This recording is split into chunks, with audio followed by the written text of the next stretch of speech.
Welcome back. This is Chapter 2, Part 2.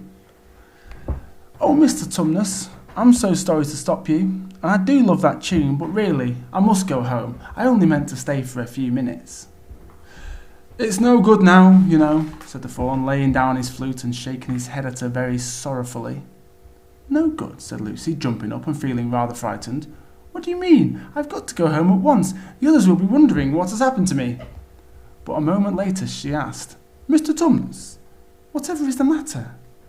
For the fawn's brown eyes had filled with tears, and then the tears began trickling down his cheeks, and soon they were running off the end of his nose, and at last he covered his face with his hands and began to howl. Mr. Tumnus, said Lucy in great distress. Don't, what's the matter? Aren't you well? Dear Mr. Tumnus, do tell me what is wrong. But the fawn continued sobbing, as if his heart would break, and even when Lucy went over and put her arm around him and lent him a handkerchief, he did not stop. He merely took the handkerchief and kept on using it, wringing it out with both hands whenever it got too wet to be any more use, so that presently Lucy was standing in a damp patch. Mr. Tumnus, bawled Lucy in his ear, shaking him. Do stop it at once. You ought to be ashamed of yourself, a great big fawn like you. What on earth are you crying about? Oh, sobbed Mr. Tumnus. I'm crying because I'm such a bad fawn. I don't think you're a bad fawn at all, said Lucy. I think you're a very good fawn. You are the nicest fawn I've ever met.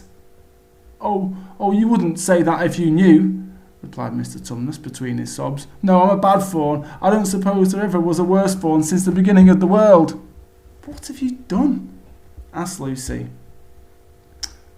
My old father now, said Mr. Tumnus. That's his picture on the mantelpiece. He would never have done a thing like this. A thing like what? Said Lucy. Like what I've done, said the fawn. Taken service under the White Witch. That's what I am. I'm in the pay of the White Witch. The White Witch? Who is she? Why, it is she that's got all Narnia under her thumb. It's she that makes it always winter, and never Christmas. Think of that. How awful, said Lucy. But what does she pay you for? That's the worst of it, said Mr. Tumnus with a deep groan. I'm a kidnapper for her. That's what I am. Look at me, daughter of Eve. Would you believe that I'm the sort of fawn to meet a poor innocent child in the wood, one that had never done me any harm, and pretend to be friendly with it, and invite it home to my cave, all for the sake of lulling it to asleep, and then handing over it to a white witch? No, said Lucy. I'm sure you wouldn't do anything of the sort. But I have, said the fawn.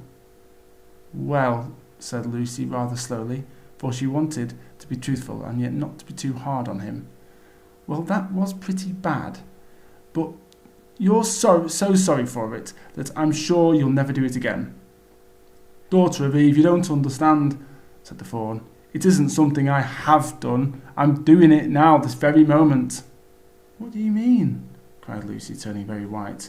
You are the child, said Mr. Tumnus.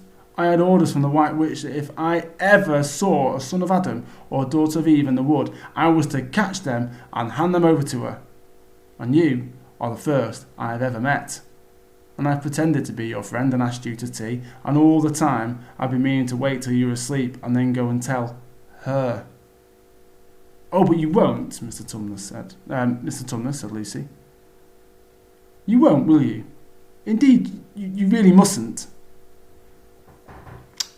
And if I don't, said he, beginning to cry again, she's sure to find out, and she'll have my tail cut off, and my horns sawn off, and my beard plucked out, and she'll wave a wand over my beautiful cloven hooves, and turn them into horrid solid hooves, like a wretched horse's. And if she is extra and specially angry, she'll turn me into stone, and I shall be only a statue of a fawn in her horrible house, until the 4 thrones of Cair Paravel are filled, and goodness knows when that will happen, or whether it will ever happen at all. I'm very sorry, Mr. Tumnus, said Lucy, but please let me go home. Of course I will, said the fawn. Of course I've got to. I see that now. I hadn't known what humans were like before I met you. Of course I can't give you up to the witch, not now that I know you, but we must be off at once. I'll see you back at the lamppost. I suppose you can find your own way back from there to spare room and wardrobe." "I'm sure I can," said Lucy. "We must go as quiet as we can," said Mr. Tumnus.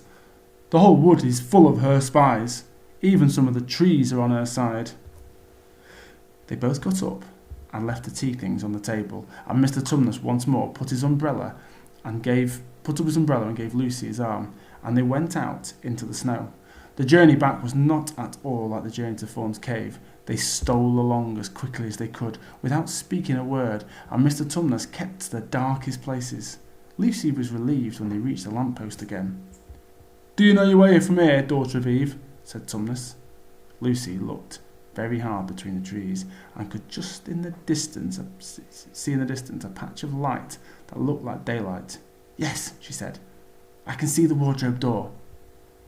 "Then be off home as quick as you can," said the Fawn. "And can you ever forgive me for what I meant to do?" "Why, of course I can," said Lucy, shaking him heartily by the hand. "And I do hope you won't get into dreadful trouble on my account." "Farewell, daughter of Eve," said he. "Perhaps I may keep the handkerchief?"